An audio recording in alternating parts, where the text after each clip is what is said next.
It all began with a request, simple, yet highly unusual. The White House staff received a letter, one that immediately stood out among the countless messages arriving each day. But this wasn't from a high-ranking official, a politician, or even a decorated general. It came from a young Navy captain, Emma Caldwell. At just 28 years old, she was among the youngest captains in U.S. Navy history. Officers her age rarely reached that rank, almost unheard of. And to make such a bold request? A private meeting with the President of the United States? That was even rarer. The letter itself was short but powerful. Mr. President, I have something important to discuss, not for myself, but for those who serve in silence. When the letter landed on President Donald Trump's desk, he skimmed it with mild curiosity at first. Having spent years in discussions with generals, admirals, and top military strategists, he was no stranger to talks of service, sacrifice, and leadership. But this was different. He leaned back in his chair, rereading the letter. A young Navy captain, daring to request a personal meeting? What was so urgent that she felt the need to reach out directly? Who is this Captain Caldwell? Trump asked his aides, raising an eyebrow. One of his advisors quickly retrieved a file. Emma Caldwell, sir. 28 years old, top of her class at the Naval Academy, commissioned as an officer at 22. She took command at 26, one of the youngest in modern history. Trump nodded slowly, intrigued. And her record? Impressive, sir. Several successful operations, commendations for leadership, but also some controversy. 3 years ago, she made a critical decision on a mission, one that led to casualties. Trump narrowed his eyes. He had met countless military leaders, but someone this young, requesting a meeting at such a high level without political ambitions? That was rare. Let's hear what she has to say. Within hours, the meeting was arranged. The news leaked, and the country took notice. A 28-year-old Navy captain had been granted an audience with the president? The internet exploded with speculation. Emma ignored it. She had spent her entire life proving people wrong. When she joined the Navy at 18, they underestimated her. When she became an officer at 22, some questioned if she had what it took. And when she took command at 26, people murmured, too young, too inexperienced. But she had proven herself every step of the way. And now, this wasn't about proving anything. This was about truth.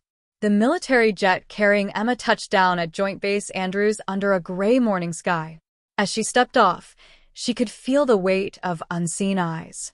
The press hadn't been officially notified, but that hadn't stopped reporters from speculating. A few journalists had caught wind of her arrival, shouting questions before she even reached the White House grounds. She said nothing, kept her expression neutral. She had been trained for this, how to stay composed under pressure, how to hold steady when the world was watching.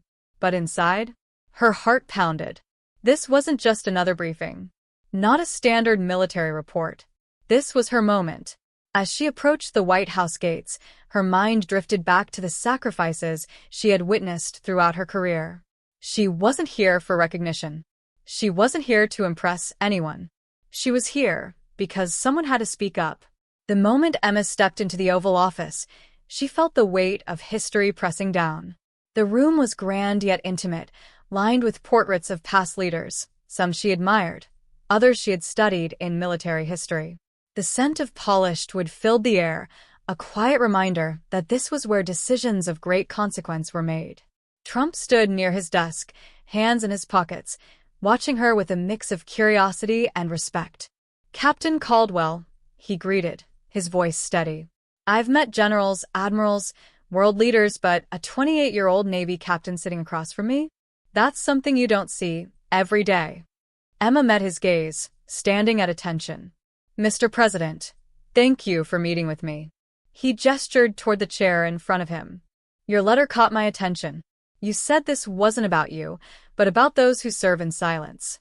Tell me what that means." Emma sat, steadying herself. This was it, the moment she had prepared for.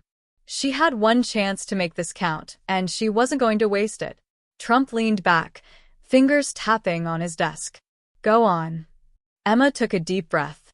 Behind every medal, behind every mission, there's a cost, one that no one sees. Leadership isn't just about victories sometimes, it's about surviving the failures.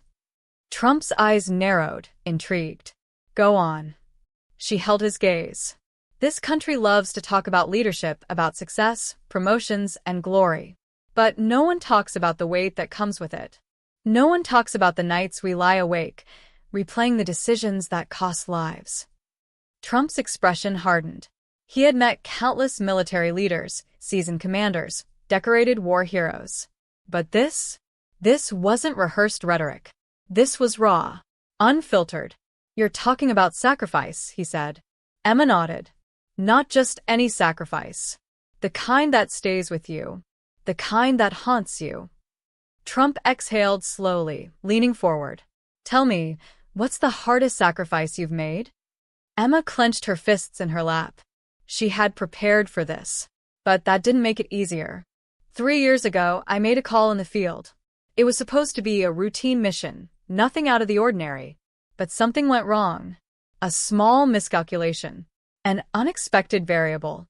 Whatever you want to call it, my best friend, Lieutenant Jake Carter, trusted my decision. And he died because of it. The room fell silent. Trump studied her, unreadable. And you still carry it, he said. Emma swallowed hard. Every day. Because leadership isn't just about making the right choices, it's about carrying the weight of the wrong ones. Trump sat back, rubbing his chin. I understand that. Emma wasn't sure if he really did. How could he? He had never commanded troops in battle.